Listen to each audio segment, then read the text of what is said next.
Salut tout le monde, c'est Shaun. Aujourd'hui on se retrouve pour une nouvelle vidéo, un nouveau débrief.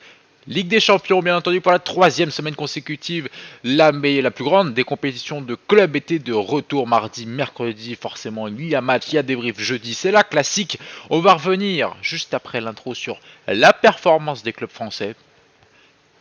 Pas tip top.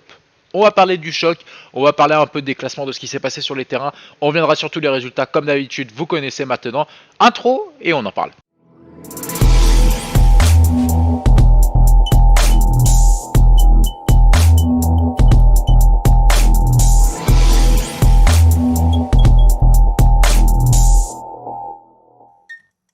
On commence du coup avec le Paris Saint-Germain qui retrouvait le RB Leipzig quelques mois après leur victoire 3-0 en demi-finale de Ligue des Champions. Ils se déplaçaient cette fois-ci en Allemagne à la Red Bull Arena pour affronter l'équipe de Christopher Nkunku, l'ancien parisien qui a bien entendu marqué. C'est un classique pour le Paris Saint-Germain d'affronter des anciens qui marquent face à nous.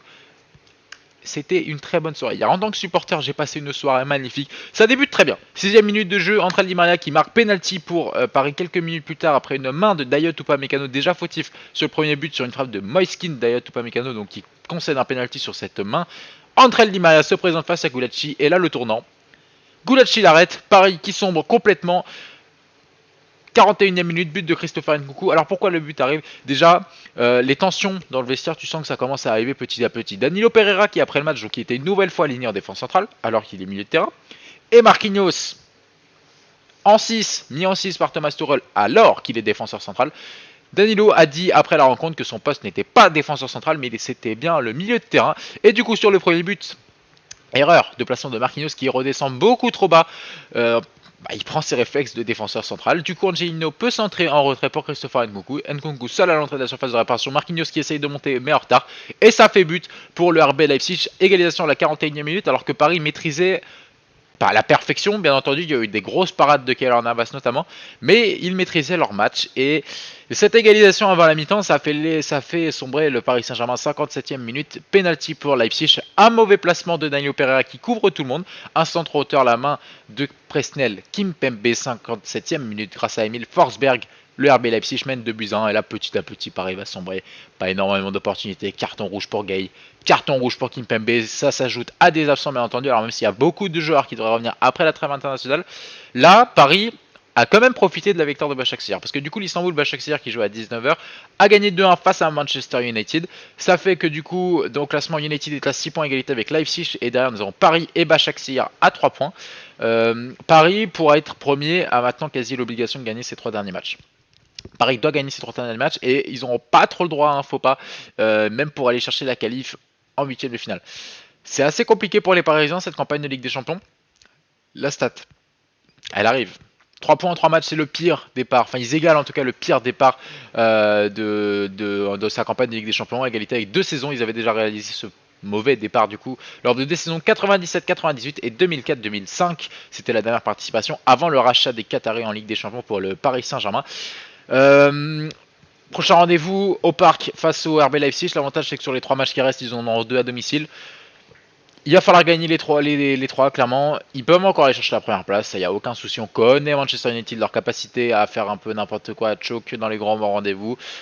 On connaît aussi leur capacité par contre à mettre 5-0 à Leipzig et derrière perdre à Istanbul. Ça voilà, ça on les connaît. Ça voilà, ça ils sont là.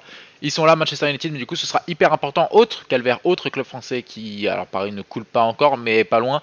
Par contre, il y en a bien un qui coule en Ligue des Champions. L'Olympique de Marseille se déplaçait à l'Estadio de Dragao de Porto avec l'objectif de ne pas égaler le record de Anderlecht de 12 défaites consécutives malheureusement pour eux. Elle est là, cette 12e défaite, 3-0 pour le FC Porto, 4ème minute Moussa Marega, pénalty manqué de Payet dans la foulée, qui n'égalise pas, du coup toujours pas de but en 18 rencontres pour le milieu de terrain pour le numéro 10, Marseillais Sergio Oliveira, lui par contre transforme son penalty, ça fait 2-0 pour Porto, et un sublime but de Luis Diaz à la 69e minute permet aux Portugais de s'imposer 3-0 face à l'OM. Que dire encore une fois, pas de jeu, pas d'offensive, rien, le néant. Villas-Boas qui est une com catastrophique, qui quand affronte des clubs comme Paris ou Manchester City va te remettre la faute sur l'argent, quand il affronte Porto ou l'Olympiakos, l'Olympique de Marseille n'a pas le niveau pour jouer avec des champions. Voilà, c'est pas de remise en question du coach portugais, je pense que ça commence un peu à agacer les supporters marseillais cette situation. 12 défaites consécutives bien sûr pour un club français c'est quand même assez... c'est quand même pas ouf. Clairement, quand on est un championnat on est censé faire partie des 5 plus grands championnats, on va y revenir juste après le match de Rennes. C'est quand même clairement catastrophique le début de saison, le début de campagne des clubs français en Ligue des Champions. C'est vraiment une catastrophe. Et du coup, 0 points pour l'OM qui se retrouve dernier, qui ne peut plus rattraper Manchester City. Ça y est, c'est fini, c'est acté. 9 points pour Manchester City qui s'est imposé 3-0 face à l'Olympiakos. 9 buts pour eux en 3 matchs, un but encaissé, 9 points sur 9. Début de saison parfait en Ligue des Champions pour les Citizens. On est en deuxième, le FC Porto avec 6 points, Olympiakos avec 3 points et Marseille avec 0 points. On savait avant le début de la campagne que normalement, il devrait finir à la troisième place. Bon, il y a eu la défaite à l'Olympiakos qui est un peu... Bref, on s'est dit, ils vont peut-être relever la tête. Porto, ils sont pas au mieux, ils sont quatrième en Liga NOS, en Liga portugaise du coup. Que nenni, que nenni. Une leçon, ils ont pris une leçon encore une fois. Clairement, ils peuvent largement battre le record d'Anderlecht. Voilà, ils sont à 12 défaites consécutives. Je vois pas comment Marseille peut battre Porto après la trêve internationale au Vélodrome. En tout cas, si les deux équipes affichent le même visage qu'ils ont affiché mardi, ce sera clairement une nouvelle leçon de Porto. Ça commence à devenir compliqué pour l'OM, 12 défaites consécutives, le record d'Anderlecht qui a été détenu depuis 2002-2004. Les Belges ne sont plus tout seuls du coup à détenir ce record et pourraient bien ne plus l'avoir dès la prochaine journée de Ligue des Champions. On en reparlera bien entendu lors de ces débriefs de la quatrième journée, on verra, on espère que les clubs français vont relever la tête. Le dernier à jouer c'était le Stade Rennais plombé par l'arbitrage. Alors oui. Rennes qui bien sûr ne partait pas favori à Stamford Bridge, bien sûr.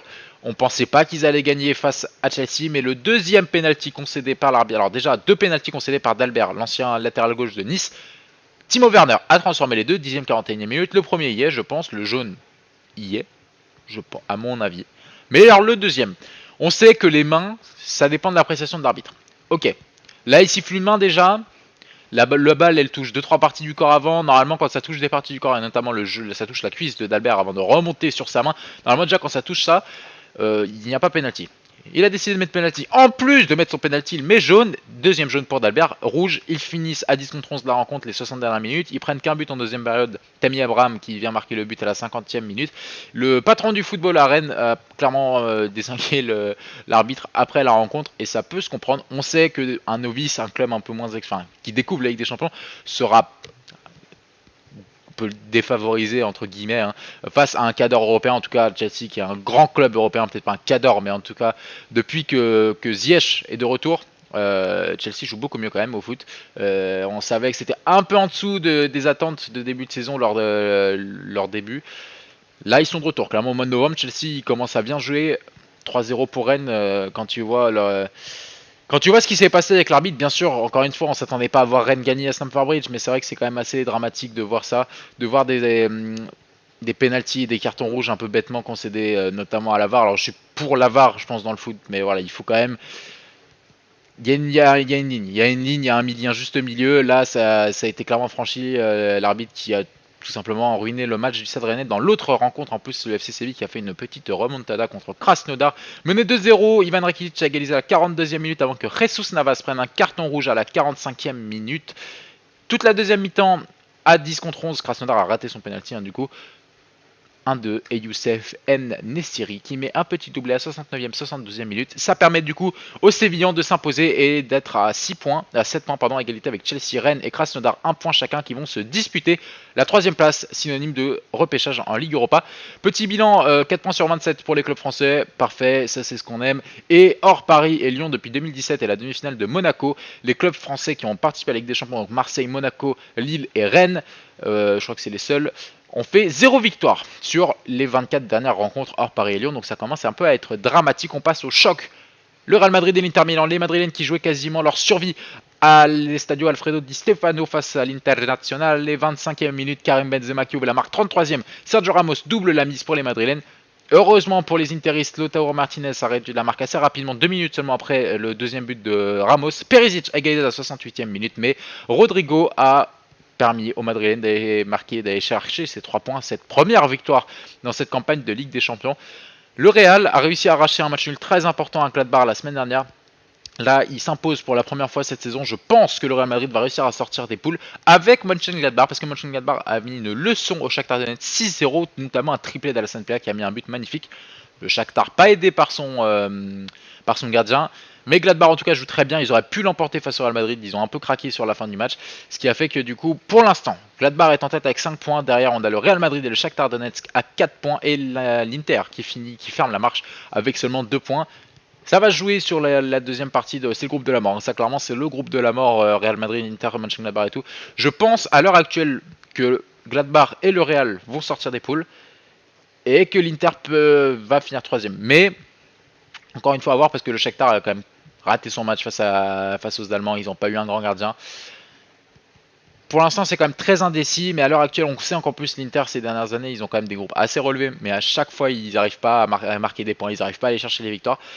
Et c'est des matchs importants, voilà, c'est 3-2, ils avaient réussi à revenir à 2-0, mais au final ça fait 0 points pour les interistes. Et si on se penche du coup sur les résultats, tous les résultats, on n'a pas parlé du groupe de l'Atlético et du Bayern Munich. Le Lokomotiv Moscou a réussi à accrocher l'Atlético un partout.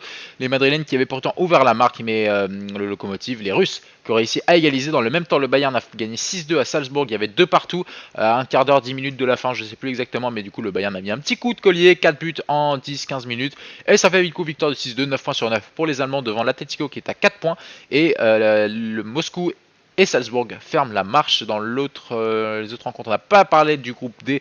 Le groupe de l'Atalanta, il y avait un autre choc quand même dans cette soirée de mardi. Atalanta-Liverpool, ça a tourné court. Clairement, le choc a tourné court. Triplé de Diogo Jota, la nouvelle recrue de Liverpool qui venait en provenance de Wolverhampton. Victoire 5-0 des Reds et l'Ajax a réussi à s'imposer en terre danoise 2-1 face à Midtjylland. Et dans les rencontres d'hier, nous n'avons pas parlé du groupe F. Zenit. Lazio, le Zenit avait ouvert la marque face à une Lazio complètement décimée, notamment avec l'absence de Ciro Immobile. Les Lazialais ont quand même réussi à les arracher le match nul et Dortmund, les Allemands, ont réussi à les s'imposer 3-0 face à Bruges. Et le dernier groupe dont on n'a pas parlé, c'est Barcelone-Kiev, les Barça qui s'est imposé 2-1 face aux Ukrainiens.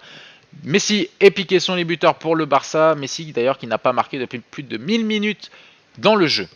Hors coup de pied arrêté du coup dans le jeu pour le FC Barcelone et la Juve qui s'est imposé 4-1 en terre hongroise face à Ferencváros.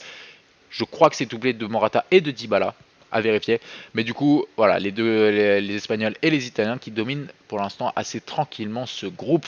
Sur ce, j'espère que cette vidéo vous a plu. Le débrief de la Ligue des Champions, on va mettre un peu plus de temps à arriver du coup parce que là il y a une petite trêve internationale qui arrive lors des 2 prochaines semaines.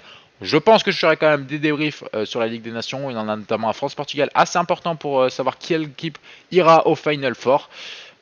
On en reparlera du coup, d'ici là n'hésitez pas à vous abonner, à liker, à partager, vous connaissez. Et puis je vous souhaite une très bonne soirée, une très bonne journée, salut tout le monde.